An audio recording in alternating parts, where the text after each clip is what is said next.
Chugga on the prowl. I'ma make it go wild. I'm original, and I told you so. I'm a kid in the candy store with the leather on the denim. I ain't the cure, I'm the venom. If you wanna find me, find the taillights. Something's coming in, you're gonna wanna take a red eye. It's time to go. It's time to go. Get ready. Get ready.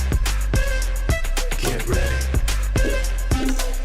There you go! There you go! Magandang hapon po sa inyong lahat. Maraming salamat sa inyong pagtangkilik.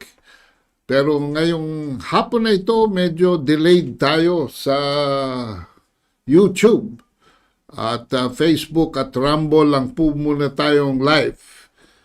But when we have the chance, ilalagay din po namin ito sa Facebook later on kasi it's already the 18th episode at kayo mga sumusubaybay sa YouTube ay ayaw naman naming mahuli kayo. So, magandang pagbati po muli sa inyong lahat. Saan mang parte ng mundo kayo naroon at lalo na kung kayo malapit sa Israel, Palestine, actually, Palestine naman yan eh. Kailan lang yan naging Israel after World War II. Pero ngayon pong araw na ito, mga kabansa, ang ating paksa ay napakaseryoso. In fact, ang title po ng episode na ito ay Lead, Sara, Lead. Ayan po ang first slide natin. Lead, Sara, Lead. Replace the 7% president. Ayan. Pero bago again tayo tumuloy, ay huwag nyo lamang kalilimutan na tatlo na ang aking libro, A Problem for Every Solution. Those of you who would like to endear yourself to what really binds the concept of China and the Philippines, yan po ang libro. If you want to know about the origins of the COVID-19, ayan po, no vaccine for a virus called racism. At kung kayo naman ay medyo homecoming, ika nga tungkol sa mga the demise of the EDSA revolution, the poverty of power po. No? But kung kayo o-order sa 0917-336-4366, ay pwede po nating i-bundle kung gusto nyo ng dalawa o tatlo. I can also give you the unit prices for this box. So, yan po ay mag-text lamang kayo sa 0917-336-4366. Maaaring nagtataka kayo kung ano nag-provoke ng ating title ngayon. Bibigyan ko kayo ng konting nexus sa mga nakaraang episode. Last week we said that since Bongbong Marcos took his oath of office on June 30, 2022, he had 11 travels to 14 countries. According to him, his intentions was to raise foreign direct investments, or FDI. Such, I assume, was under the advice of his advisors to create economic opportunities to bring in new money, jumpstart jobs creation, and curb runaway inflation. And I would say that these are very noble motives. But as you know, ladies and gentlemen, the road to hell is also peppered with the right intentions or with the good intentions. And the Presidential Communications Office even trumpeted a total of 3.4 trillion in pledges. But so far, nothing has happened. Kulela tayo sa foreign direct investments among our closest neighbors, and we're not even 1/10 of what Singapore got.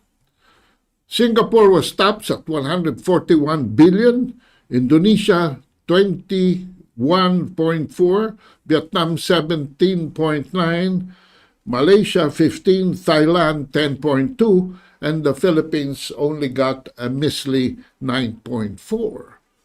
But you would say that since 2022 was still close to the pandemic, and this was still towards the end of the beginning rather of the pandemic recovery, 9.4 might not be too bad. However, when we got into 2023, mga kabansa, another 20% drop for the first half of 2023, and if that continues, my estimate would be 7.5 billion only, while our neighbors increase theirs. The question is, what is causing all this? What have you been doing since May 2023, Mr. Marcos? Ever since your travel to Washington, D.C., you turned 180 degrees from what you promised the electorate of a continuity of the Build, Build, Build program. In fact, you said you will build more. BBM. Build, build more. But what you built is actually what you are building are 4 additional American bases, in 2 in Cagayan province, 1 in Isabela, and an additional in Palawan. Now you tell me, which idiot will invest in a war-bound country? But since this is your emphasis, let us see if you are in the right direction. And it looks that you are not. Your rating compared to June 23 on September 23, you dropped by 15 points on your approval rating, and on your trust rating, you dropped 11 points. This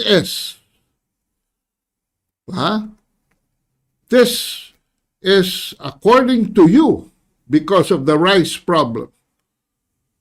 You are in denial of the mess you have created, blaming rice and telling the people, I don't care about what you think. Yun ang sinabi nyo. And I am not inventing things here. So let's go to the first tape to see whether he said it or not. It's not surprising. People are having a hard time. Because yung hirap na bigas ito eh. Ibang usapan pag bigas. It's different from anything else, any other agricultural product. I completely understand it. And that's why we're working very, very hard to make sure that this comes up again. Not because of the survey. That's not important to me. What's important to me is that we make sure that people have enough to eat and that it is affordable to them. Well, what is not important to you? The survey? That is how the people think. And the people are telling you what has been going on. Because if you go through household expenditures spent for the past 3 months, you will see that rice is not the only problem. Food, 95%, all right, but 83% rice, but also 61% other foods, aside from rice. So rice is, even in the food category, rice is not the only problem. May problema tayo sa sibuyas, may problema tayo sa asukal. And then, electricity is very high, 62%. That's a wake-up call to your Energy Secretary, Lutilia, who is a tao ni Aboitian. Paano na ngayon yan? Ha? And gasoline and diesel is also high, 2 digits, 22. If you add that to 62 of energy, that would be 84. But again, we're not getting there. Huh? Do something about that, because again, your friend Enrique Razon may not have the same ideas as yours. Medicine and other health needs, 17. Water, 15. Transportation, all of these are double digits. So that Cielito Habito, in his column at the Inquirer, said, one gets the sinking feeling that we're doing everything wrong at the worst of times. Now let's go deeper into our analysis and find that it's the economy, stupid, as they say it.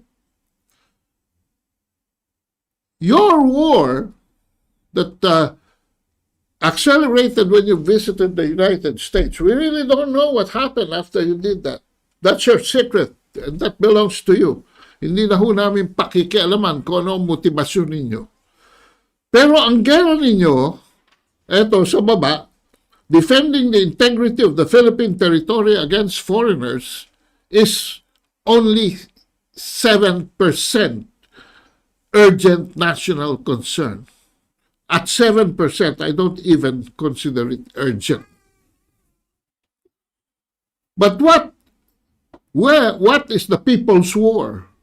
Asan po ang sambayan ng Pilipino? Controlling inflation, 74%. Increasing the pay of workers, 49%. Creating more jobs, 27%.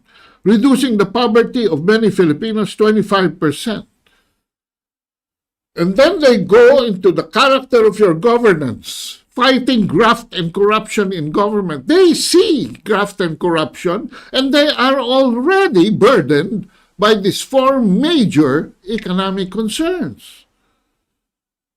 And when they look at the streets, fighting criminality, 16%. And then the next is again economic, addressing the problem of involuntary hunger and providing assistance to farmers, including selling their products. What have you done for the Filipino farmers? Coincidentally, you may not realize it, but you are the Secretary of Agriculture.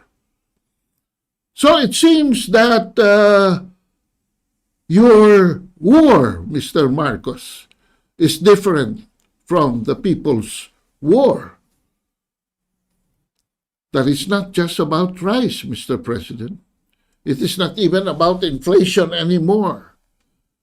When we see you with Ma Rojas, I think the problem is you. You have put our economic welfare in the back burner as you push the country to a clear and present danger of being dragged into a U.S.-China war. You have become the president of only 7% of the people.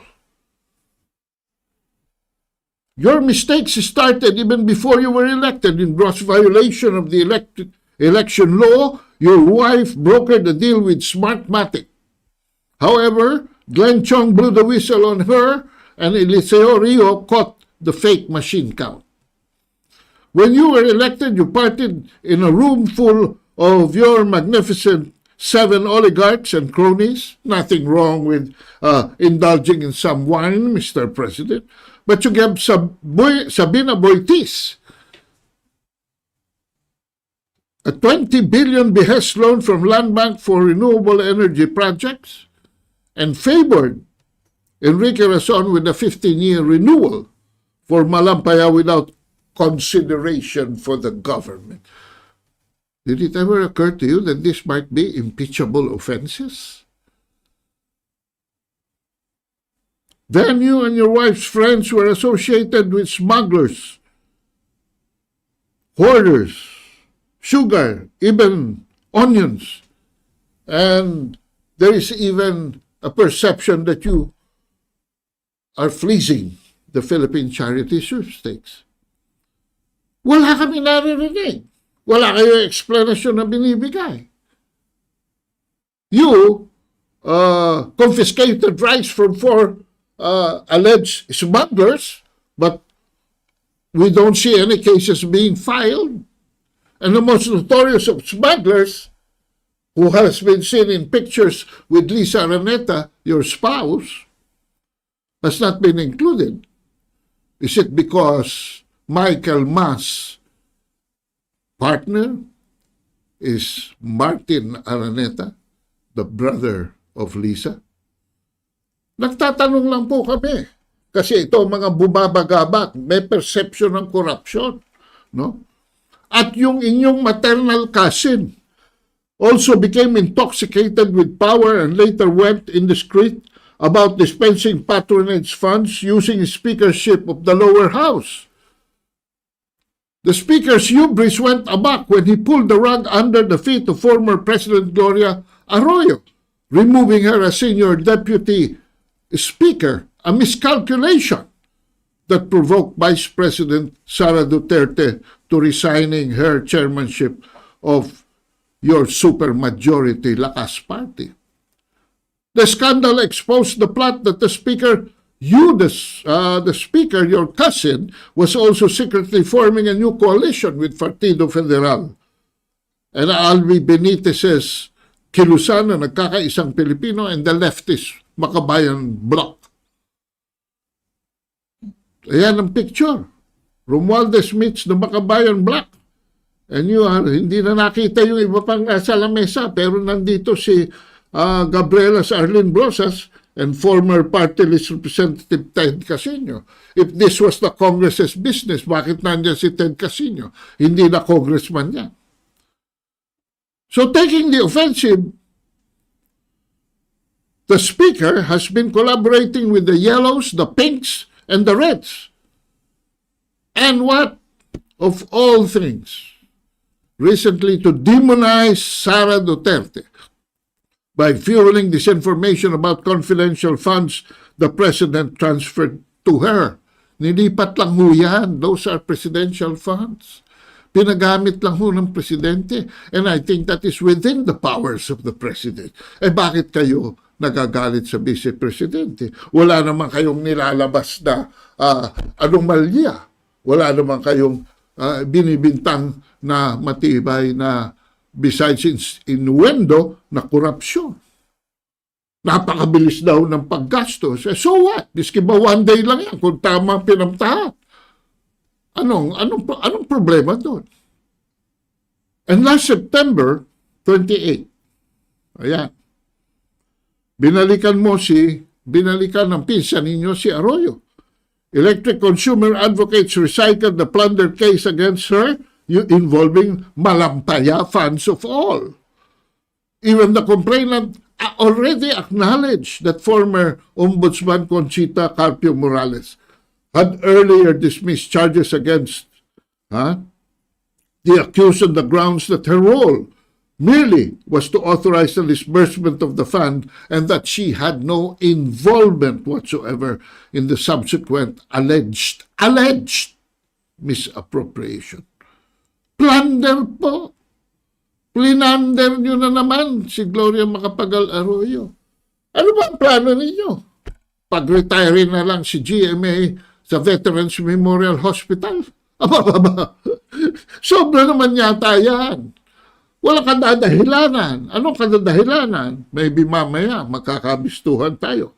But it seems your cronies in the energy sector, Sabina Boitis and Enrique Razon, are not sleeping either and have joined the chorus to politically assassinate your or your relatives' perceived enemies.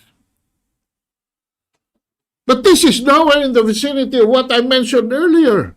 When you turn 180 degrees on your visit to Joe Biden, tumalikod po kayo sa promise continuity ng program ni Presidente Duterte ng post-pandemic economic recovery at binigyan nyo ng priority ang proxying for American war games in East Asia. And then you permitted your dogs to hound anti-EDCA protesters like Governor Manuel Mamba of Cagayan, whose only interest is to preserve the people's standing, development, and people-to-people and business-to-business projects with China. And when Senator Robin Padilla set records straight during the Senate hearings in order to prevent escalation of the tensions involving resupply missions to Ayungin Shoal, in the process exposing the American interference in the use of U.S. Navy Poseidon warplane, your trolls feasted on him in social media. But Mr. Marcos, the truth will always set this nation free. But you said nothing. You stopped nothing. You don't even stop your monsters from feasting on Sara. Nagdamay ka pa. Kumuha ka ng 1.23 billion in confidential funds, hindi lang sa Office of the Vice President, DepEd, pati sa DA. Akala ko ba manghuhuli kayo ng smugglers? Bakit aalisan nyo ng confidential funds yan? DICT. Paano natin malalaman ng mga pagdaraya lalo na sa eleksyon? At DFA, which is in charge of our foreign policy. Pero para pilayan nyo lamang, pilayan nyo lamang si Inday Sara, gumawa pa kayo ng alibi to assert the Philippines' territorial rights in the West Philippine Sea. Again, part of your 7% presidency. Kaya, eto, mga kabansa, nagalit si Harry Roque. Pakinggan natin si Harry Roque. Sige, siwalat natin kung magkano ang proyekto ng mga speaker at magkano ang mga kinikita nyo sa kada piso na ginagastos para sa infra. Gusto nyo? Personal knowledge yan. Hindi ako gaya ni Sas na nagtatanong. Karanasan ko. Nakita ko personal. Itigil ang kasinungalingan. Ang katotohanan, tinatarget nyo si VP Sara dahil siya'y banta sa 2028. No other way of explaining it. Mahiya kayo. Dahil bakit si VP Sara lang ang tinarget nyo? Hindi mga sarili ninyo. Diba? Kung talagang kayo ay nagmamahal sa bayan, kung talaga kayo, dais nyong ibigay ang pondo sa West Philippine Sea, yung sarili ninyong mga miscellaneous funds, ibigay nyo para sa West Philippine Sea. Huwag yung sasabihin you are on the right side of history, tatanggalin yung isang opisina lang ng Vice President, pero yung sa inyo, tatago nyo pa rin. Hypocrisy that is the right word for you. Right place of history, mahiya ka nga dyan. Wala ka nga dyan liquidation ngayon sa House Pirma lang kayo ng pirma dyan. Certification lang ang kailangan dyan. Tapos, ang gagaling, we are on the right side of history. Anong right side of history? Parang mali ang history alam mo. Sige kayo. Huwag niyo akong hamunin. Ako nakikisama. Dahil minsan nga ako yan ang kultura dyan Makisama ka, kaya tahimik ka dyan. Pero huwag kayong magsisinungaling at huwag nyo kayong asahan na mananahimik yung mga taong nakakaalam talaga kung anong patakaran dyan sa House. Magpakatotoo po tayo lahat. Lahat kayo, kailangan nyo niyang confidential fund. Bakit? Lahat kayo mga politiko namimigay na kung ano-anong pera kung kani-kanino. Pipilayin nyo lang yung kalaban, kaya tatanggalan ninyo. Pero at least si VP Sara, wala pong aligasyon yan na magarbong buhay. Ang bahay niya sa Maynila, inupahan. Wala namang aligasyon na meron siya mga magarbong bahay. Wala man lang nagsasabi na kinukurakot niya. Kayo, gusto niyo ba mga congressman? Siwalat natin lahat. Tigil po ang hypocrisy. Magpakatotoo kayo lahat dyan. At saka, dapat sundin natin yung tinatawag na hindi lang due process of law, equal protection of the law. Kung tatanggalin ang confidential funds dahil kinakailangan doon sa West Philippine Sea, lahat tanggalin. Huwag mag-single out ng isang opisyalis lamang. Dahil pag nag-single out, obvious na mumuliti ka. Teka. Kung banat kayo ng banat hindi nyo naman, kaya nagagalit si Harry Roque sa inyo, hindi nyo naman sinasabi Puro kayo inuwendo. Saan ba napunta yung confidential funds? Tingnan nga natin kung saan nagpunta. Ha? Baka naman maganda ang kinalagyan yan. Ha? Play natin to. Gamitin niya ang pera. It's only 125 million. Gamitin niya sa mga PMT. Palakasin niya sa high school. Pati ibalik talaga niya yung ROTC. Ipilit niya. So make it compulsory. But that would be a long process kasi matagal na kasing nawala yung compulsory ROTC. So sabi niya pa, I would like to have a soft landing. Kasi ayaw ng mga bata. Alam mga bata, gusto inom, suroy, ganun. Hindi na alam yung at least a little amount, space, and time na magkaroon sila ng sense of love of country, ganun.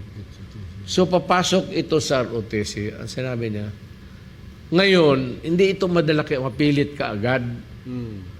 You have to have a soft landing.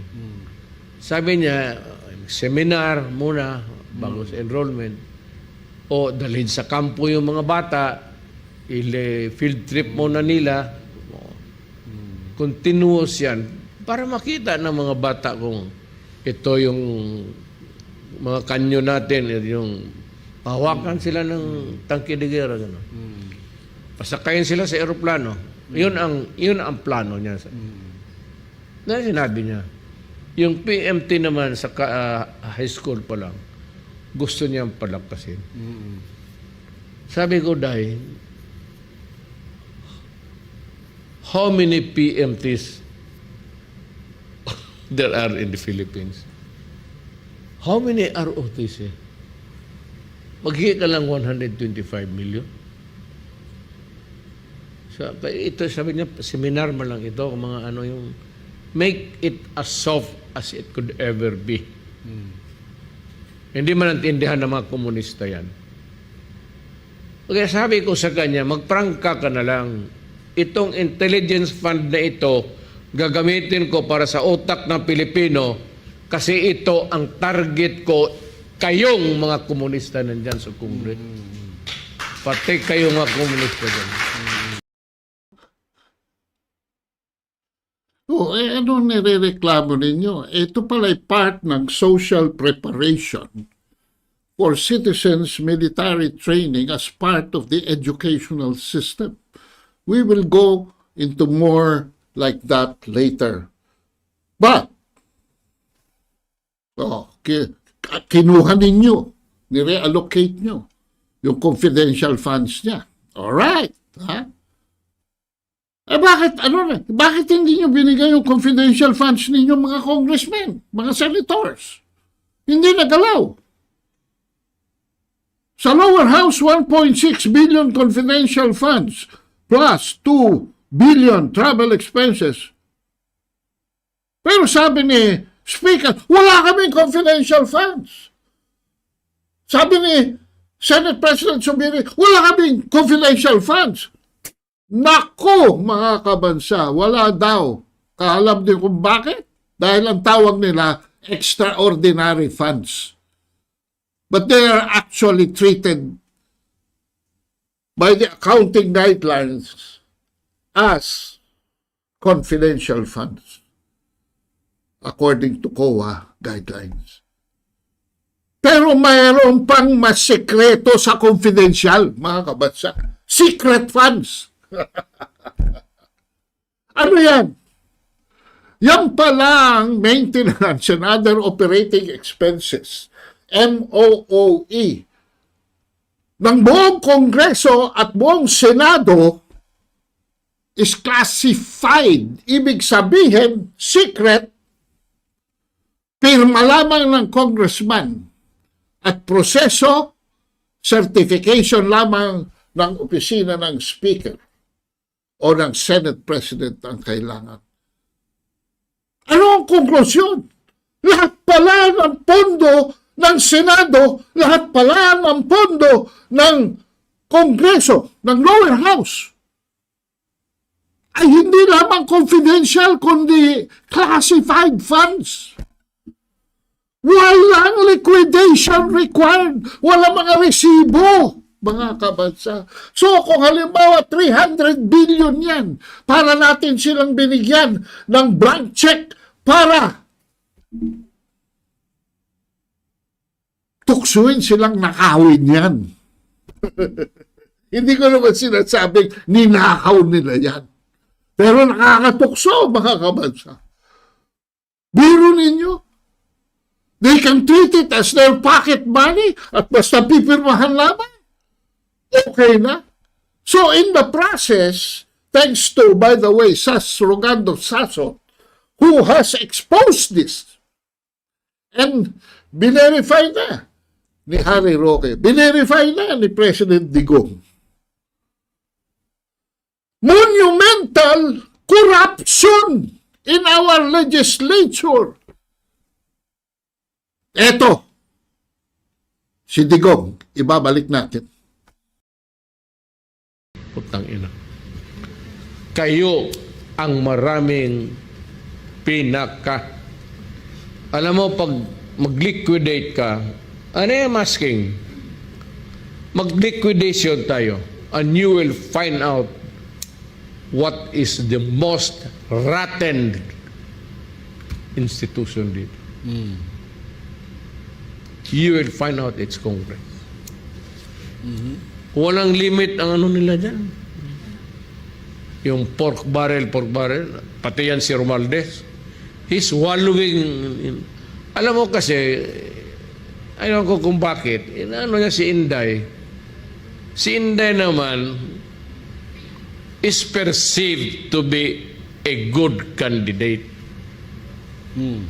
But I'm saying now that Inday, as far as I'm concerned, should not run for president.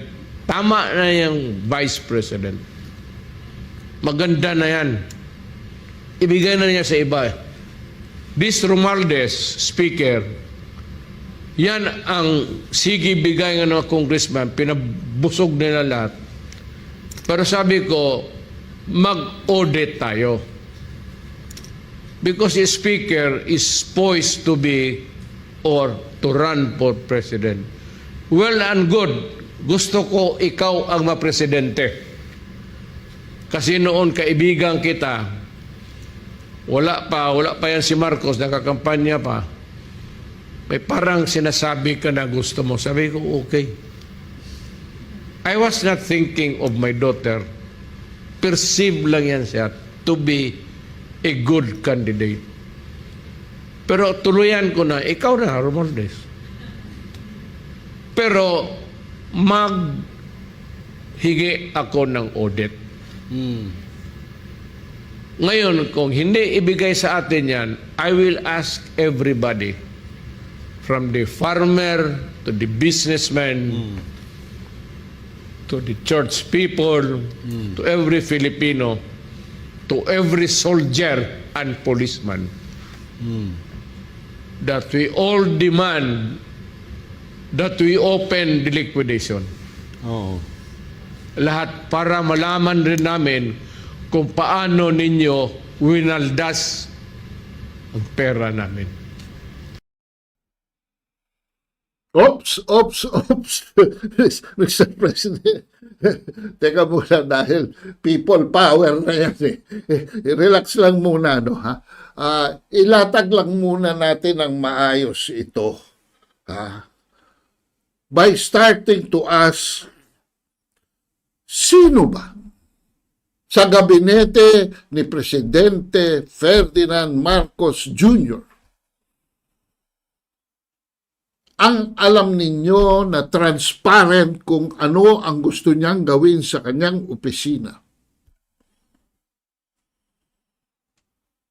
Sino? Meron ba silang mga visioning and missioning? Meron ba silang paglalatag ng mga programa? At habang nailatag na ang programa, meron ba silang mga behikulo o roadmaps para maabot given the timeline, sa loob ng, well, ilan na lang titira hanggang 2028. For ano na lang, 9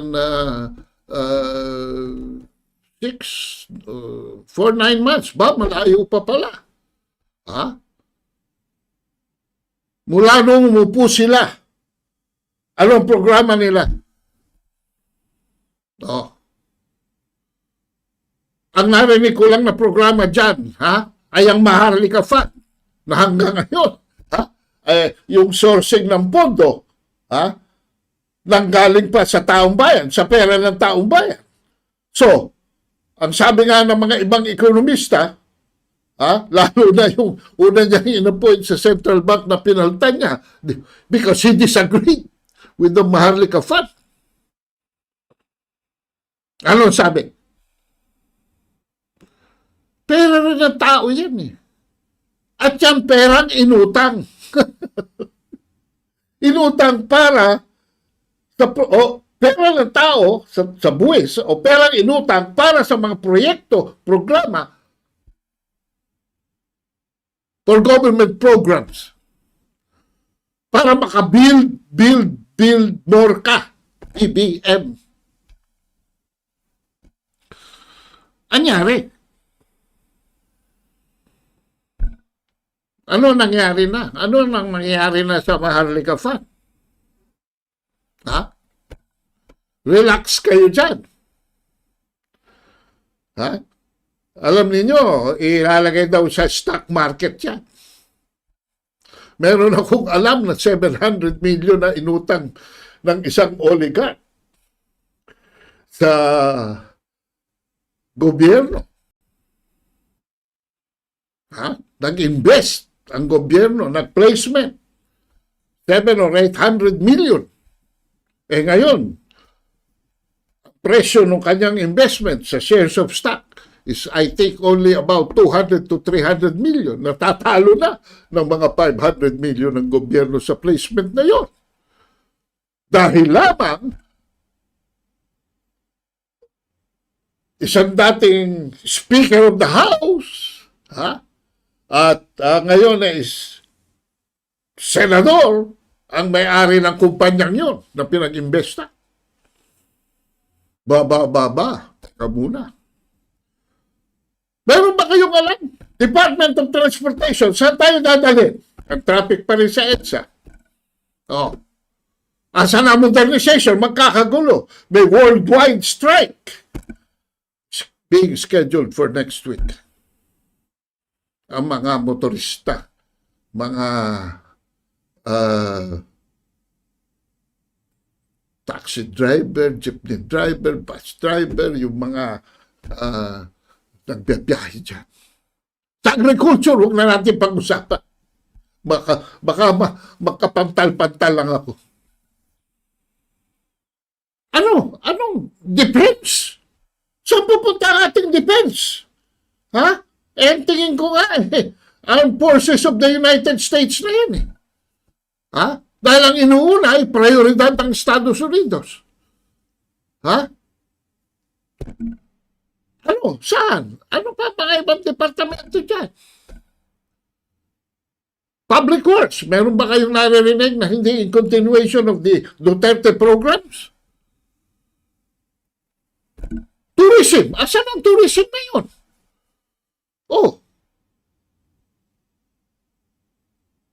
Is there any extraordinary thing happening in any cabinet that you know that could possibly save us from where we are right now? In this, Shinito, habito, ayoko na i-quote ka ulit.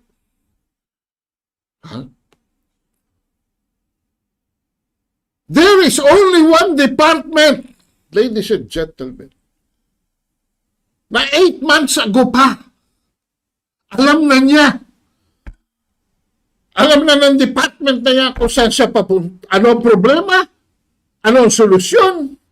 Saan tayo papunta? Paano tayo makakarating? Kailan tayo makakarating at ano epekto niyan sa kinabukasan ng ating bansa? Hindi lamang ikakatanyag natin, kundi ikaaangat pang ating bayan. Show the slide. Vice President Inday Sara has always maintained a low profile. Dito ka nagkamali, Speaker. Ha? Dito kayo nagkamali, kayong mga komunista dyan sa Kongreso. In deference to the President. But what the nation does not know, dahil hindi nyo naman, yung mga political ambitions ninyo, inuuna nyo, may isa pang kalbo, naglagay ng billboard dyan sa EDSA, patungkol dun sa 7% agenda.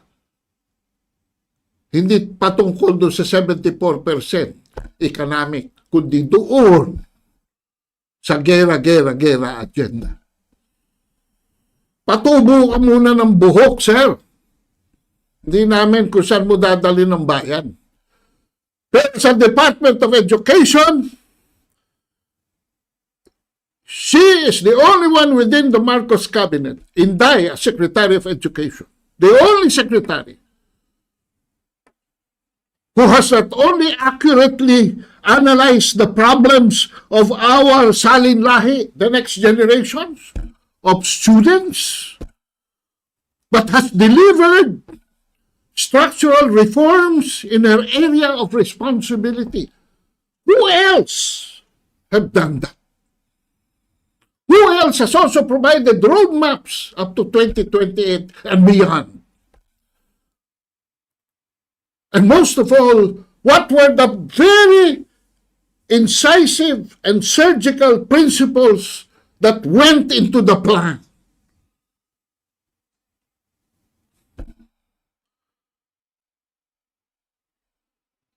Intended to position our young minds to world competitiveness throughout the 21st century. Alam nyo ba yan? Well, ipaalam namin sa inyo ngayon kung gaano ang restructuring, reform, magdadala sa ating mga kabataan to a better future. Ito po ang video cut. Inilunsad na ng Department of Education o DepEd nitong Huwebes ang binagong Kinder to Grade 10 curriculum o matatag K-10. Layunin nito na i-decongest ang kasalukuyang curriculum at bawasan ng mga subject na nagpapahirap hindi lamang sa mga mag-aaral kundi maging sa mga guro. One of the issues discovered was that the curriculum was overloaded with too many lessons or subjects. The curriculum required instructors to teach an excessive number of learning competencies with very limited time available for instruction. Both teachers and learners were overburdened with lessons and other school tasks and activities. Sa ilalim ng matatag K-10, magiging 5 na lamang ang subjects para sa unang 2 taon sa elementarya mula sa dating 7 subjects. Para sa grade 1, mayroong language subject, reading and literacy, mathematics, makabansa at good manners and right conduct o GMRC. Pagdating ng grade 2, papalitan ng Filipino at English ang language at reading and literacy subjects. Idaragdag naman ang science pagtungtong ng grade 3, kaya magiging 6 na ang subjects. Pagdating naman grades 4 to 6, madadagdagan pa ito ng 2 subjects. Technology and Livelihood Education o TLE at MAPE o Music Arts, Physical Education and Health. 8 rin ang subjects mula sa grade 7 hanggang grade 10 pero papalitan na ng Values Education and GMRC. Ayon kay Vice President Sara Duterte, isasama na rin sa mga subjects ang Peace Education. The new K-10 curriculum will integrate peace competencies, highlighting the promotion of nonviolent actions and the development of conflict resolution skills in our learners. Nilinaw naman ni DepEd Undersecretary Michael Powa, hindi aalisin ang paggamit ng mother tongue sa pagtuturo. Pero aalisin na ito bilang subject dahil nagkakaroon ng kalituhan sa mga mag-aaral at guro, lalo na sa parte ng Luzon. dahil itinuturo ng asignaturang Filipino, pagkatapos ay itinuturo rin ang mother tongue na Tagalog o Filipino din. Sisimula ng implementasyon ng bagong curriculum sa susunod na taon para sa mga mag-aaral sa kinder at grades 1, 4 at 7, habang ang grade 2, 5 at 8 ay lilipat sa bagong curriculum sa school year 2025 to 2026. Sa school year 2026 to 2027 naman, mag-shift ang grades 3, 6 at 9, at ang grade 10 sa school year 2027 to 2028. Paliwanag ng DepEd na uunti-unti nila ang implementasyon ng K-10 curriculum upang makapag-adjust ng maayos sa mga mag-aaral at mga guro at maihanda ang learning materials na gagamitin. Magiging matatag pong lalo ang ating mga bata sapagkat sila ay inihahanda na po sa kanilang mga magiging trabaho sa future. At tayo po ay magiging globally competitive dahil ang mga skills po na ide-develop sa ating mga anak ay talagang 21st century skills. Ayan mga kabansa, napakaswerte ng mga estudyante na nasa public school system ngayon. Because ngayon, ako ho ay product ng private school. No? I came from San Beda, and during our time, we were very highly competitive with Ateneo, LaSalle, UP, UST. Ganyan. Pero ito'y nakikita ko na napakagandang balita. Dahil ito ay, yung pong aming education is already passé. Iba na ho ang realidad ngayon sa mundo. Ang una kong nakita dyan ay yung GMRC. Binalik nila ang GMRC. And ano po yan? Good manners and right conduct. Para po yung mga Korean students, walang masyadong load sa simula.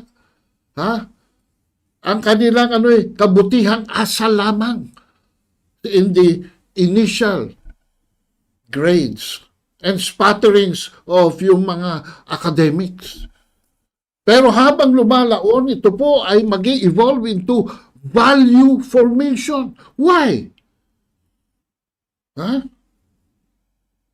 Dahil kung makatao yung GMRC sa value formation, makadiyos ang Pilipino. Kristiyano, Muslim, Protestante, o kung ano man ang pinanghahawakan yung paniniwala. Value formation, importante. Na kumapit tayo sa puong may kapal. Ang isa pang nakita ko dyan ay itong STEM. Meron na pong science, technology, engineering, TLE. Kung tawagin nila TLE. Emphasis on science para mas maging competitive. Dahil dyan po tayo talon-talon ng mga other Asian countries, specifically China and India. No? Napakagaling po nila yan sa fields na yan. Pero ang pinakamaganda ko pong narinig ay yung subject na makabansa. Makabansa. Ibig sabihin, hindi lamang tuturuan noong maaari pa silang malisya na mga may ibang ideolohiya tungkol sa nasyonalismo, pero ito pong makabansa ay nation building. Hindi ba napakaganda niyan? Hindi ba kayo matutuwa niyan, mga kabansa? Na ang inyong anak, pag pinasok nyo sa, pag pinasok ninyo sa public school, ay makakamit ang level na yan. Makabansa. At narinig nyo ba yung sinabi ni Vice President Sara Duterte? Narinig nyo ba? Peace, competency, values of conflict resolution that is non-violent. My God! Napakataas ng pilosopiya ni Madam. Para yan na ipasok niya at yan niya ililink yung confidential funds na dapat mapunta sa preparatory military training at sa Reserve Officers Training Corps. Yung bang mga kongresista na yan na ang daming tanong, naglaylay lamang ng patibong para magkamali ang ating Vice Presidente, Secretary ng Edukasyon? Ay, hindi naman sila pinatulan. Ang sabi pa niya, dito sa 122nd Police Service Anniversary Celebration sa PNP Regional Office 13 noong October 4, the allocation of confidential funds should not be constrained by time.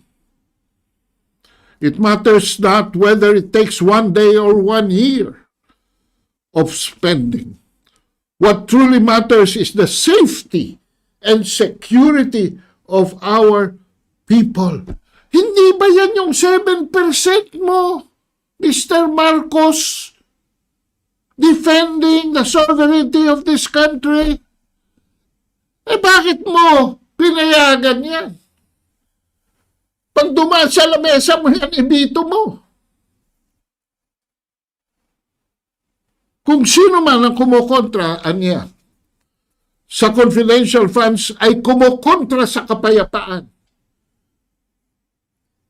Kung sino ang kumukontra sa kapayapaan ay kalaban ng bayan.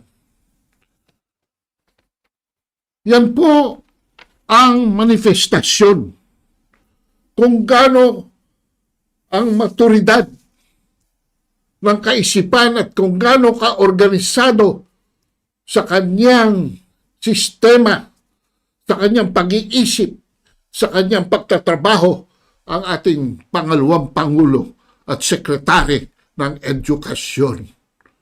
Nandyan po mga deliverables. Kung gusto nyong i-replay, nandyan po sa UNTV ang nag-feature nung summarization ng program na yan. Napakaganda. And it's worth looking forward. It's worth looking for kind of investment that the government should put in education. Meron ba kayong nakita doon sa mga urgent national concern about education? Wala. Because it is not a concern. It is in the hands of the most qualified and the most courageous and the most capable leader that we have right now in this country at this point in time. Let us listen to her appeal. We need a national commitment. We need a national commitment and sustained effort from all sectors of the society. Together, we will rally for an improved learning system in the country. Together, we will rally for every Filipino child para sa isang matatag na bayan, para sa ating mahal na Pilipinas. Ang lahat para sa Diyos, sa bayan, at bawat pamilyang Pilipino. Shukran.